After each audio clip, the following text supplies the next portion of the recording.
కల్పవల్లి Poondla YouTube ఛానల్కి స్వాగతం. భాగవత కథలు ఈ శీర్షికలో ఈరోజు మనం 9వ రోజు ఉన్నాం. బలి చక్రవర్తి ఒకసారి దానం ఇస్తాను అన్న తర్వాత మాట తప్పను, వెనక్కి పోను, ఏమైనా కానీ అని శుక్రాచార్యుడితో చెప్పడం, ఇక వామన రూపంలో వచ్చినటువంటి ఆ శ్రీహరికి ఎదురేగి ఏమనంటున్నారంటే, ఓ బాలశ్రేష్ఠ, రావయ్యా, నీవు కోరుకున్న దానిని నేను లేదనకుండా ఇస్తాను, నీ పాదములను కడగనివ్వండి, ఇక ఆలస్యం దేనికి? ఆ మాటలు విన్న శ్రీ మహావిష్ణువు బలిచక్రవర్తి తన 2 చేతులతో కడిగేందుకు వీలుగా తన కుడి పాదమును ముందుకు సాచారట. భగవంతుని యొక్క కాళ్ళు పట్టుకునేటువంటి అవకాశం వచ్చిందండి. బ్రహ్మ కడిగిన పాదము, బ్రహ్మము తానినే పాదము, బ్రహ్మ కడిగిన పాదము,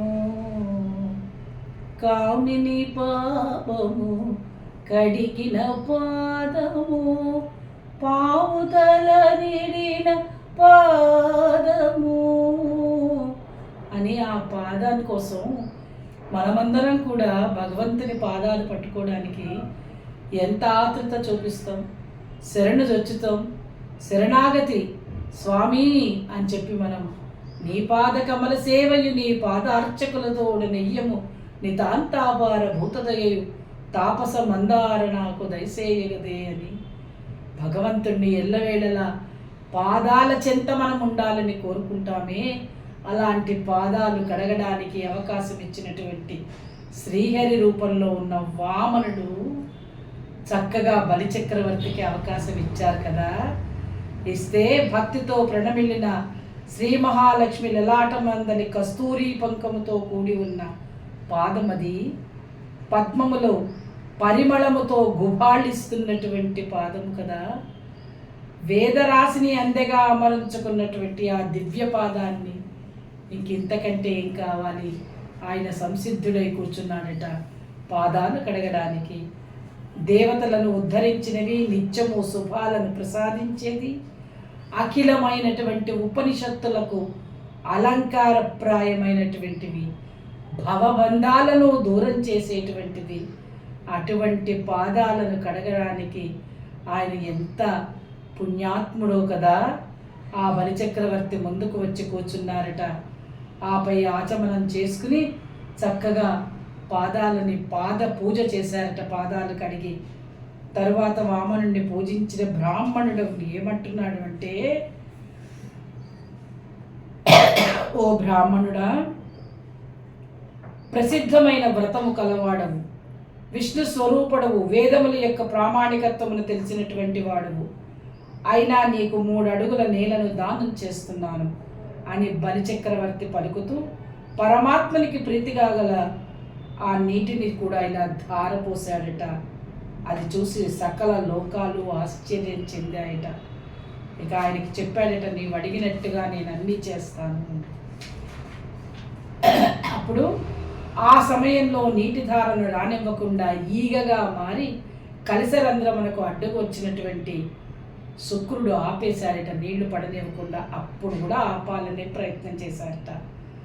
ఆ సంగతి గ్రహించిన శ్రీహరి దర్భమునతో కమండలాన్ని ఇలా ఇలా ఇలా ఇలా కొమ్ముతోటి పొడిచారట.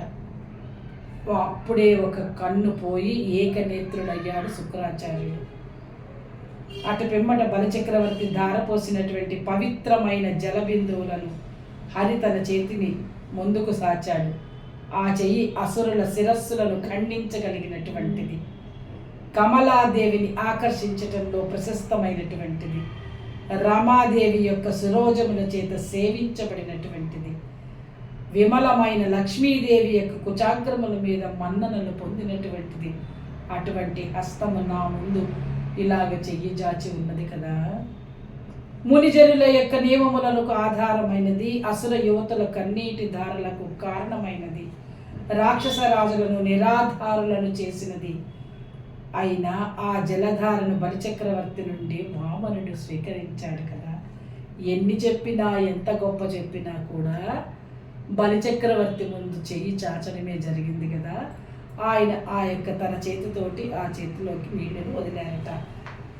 వచ్చిన వాడు కమలనాభుడని తెలుసుకుని, కాలాన్ని దేశాన్ని తెలుసుకొని శుక్రుని మాటలు ఆలకించి తనకు ముప్పు వాటిల్లందని గ్రహించాయి. అయినా సరే పాత్రతను ఎరిగిన యోగ్యుడైన వానికి దానం ఇచ్చాడు బలిచక్రవర్తి. అపాత్రాదానం కాలేదు, యోగ్యునైన వాడికి నేను దానం ఇచ్చాను. అలాంటి మహాదాత ఈ లోకంలో మరొకరు ఎవరు ఉన్నారు? ఓ రాజా, హరి నిఖిల భూతములకు నాయకుడైనటువంటి కారణంగా బలిచక్రవర్తి దానం చేయగానే దిక్కులన్నీ తేజోవంతమైనాయట. పంచభూతములన్నీ కూడా బళి బళి బళి బళి అంటూ పొగడసాగాయట. ఇక ఏం కావాలండి బలిచక్రవర్తికి?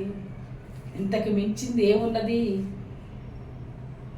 అంతట వామనుడు బలితో ఇలా అన్నాడట, భూమిని దానం ఇచ్చేవాడు, కోరికతో పరిగ్రహించువాడు ఇద్దరూ సమస్త పాపములను పోగొట్టుకుని 100 సంవత్సరాలు ఇంద్రలోకంలో స్వేచ్ఛా విహారం సలుపుతారు. ఆ కారణంగా ఏ దానము కూడా భూదానానికి సాటి రాదు. అందువల్ల భూదానం చెయ్యాలి.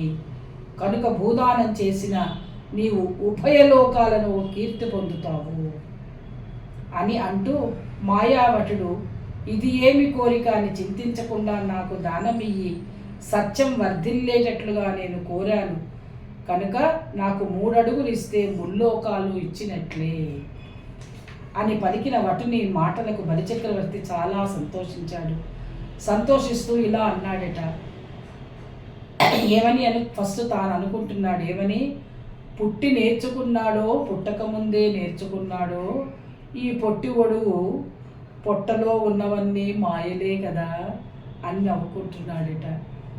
పుట్టి నేర్చుకా నేను పుట్టుక నేర్చెను, చిట్టి బుద్ధులిట్టి పొట్టువడుగు పొట్టనున్న వెళ్ళె భూములునని నవ్వి ఎలిమి ధారణి దానమిచ్చినప్పుడు నవ్వుకున్నాడట. అబ్బో, మనం అంటారే పొట్టివాడికి పుట్టెడు బుద్ధులు అనే మాటలు అంటుంటారే, అలాగ ఇంత చిన్న వాటువు పుట్టకుండానే నేర్చుకున్నాడా, లేకపోతే పుట్టాక నేర్చుకున్నాడా, తల్లి గర్భంలోనే అన్నీ నేర్చుకుని వచ్చాడా? ఎన్ని తెలివితేటలు, ఎన్ని మాయలు అని నవ్వుకుంటూనే భూమిని సంతోషంగా దానం చేశాడట. ఈ విధంగా వామనమూర్తికి బలిచక్రవర్తి దానం చేశారట. ఇక రేపటి భాగంలో ఏం జరుగుతుందో చూద్దాం. నమస్కారం.